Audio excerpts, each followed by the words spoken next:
Good evening, Amy Colpert with ABC News. The Northern Territory Government and Indigenous land councils have agreed to work together towards a treaty for Aboriginal people. It's 30 years since Bob Hawke promised a national treaty, and one leader from that era says the proposal will be meaningless without other efforts to improve the lives of Indigenous people. Stephen Schubert reports from Burunga. A signature 3 decades in the making. So I've heard that there's been a loss of trust in government and how we work with each other. So this is about doing things a new way and having that being a binding contract. We are not waiting around for the current Prime Minister to have a change of heart. We are getting on with it, state by state, territory by territory. The Memorandum of Understanding between the Northern Territory Government and 4 land councils sets up a 2-stage process to work out what a treaty might look like. And there could be more than one treaty with the territory's Indigenous nations, but it's unclear how any cross-border negotiations would work.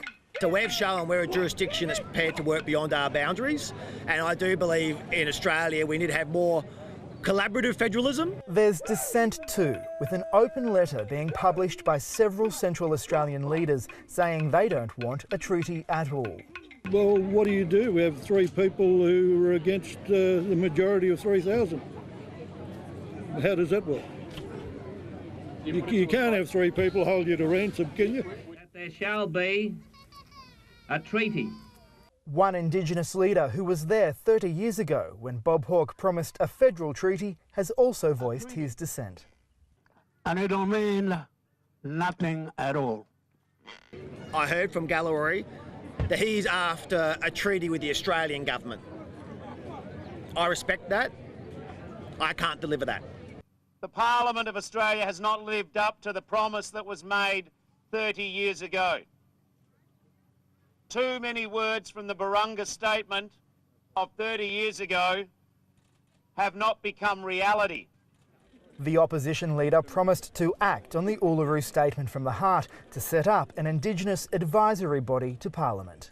Yothu Yindi famously sang that words are easy, words are cheap, and the people here in Burunga have heard it all before. This MOU is a step forward, but the real work is yet to come. Stephen Schubert, ABC News, Burunga. And reporter Stephen Schubert is at Burunga this evening. Steve, have there been any further reactions to the signing today? Amy, walking around this community this afternoon, there was a wide spectrum of emotion. One old man was almost in tears. He was so happy there's finally some progress on this treaty issue. While a woman I spoke to says she doesn't think there should be a treaty at all because she thinks it implies that this hasn't always been Indigenous land. And Steve, what else is happening this weekend? Well, Amy, with the politics out of the way, we can now have a bit of a good time here. There's some singing and dancing right behind me at the moment.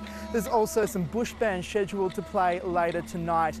Now, tomorrow night, the Tiwi Islands band B2M will be taking to the main stage here. There's a lot of people looking forward to that. So it's been a momentous day here in Burunga, and those celebrations will continue throughout the weekend, Amy. Sounds like a lot of fun. Thanks, Stephen.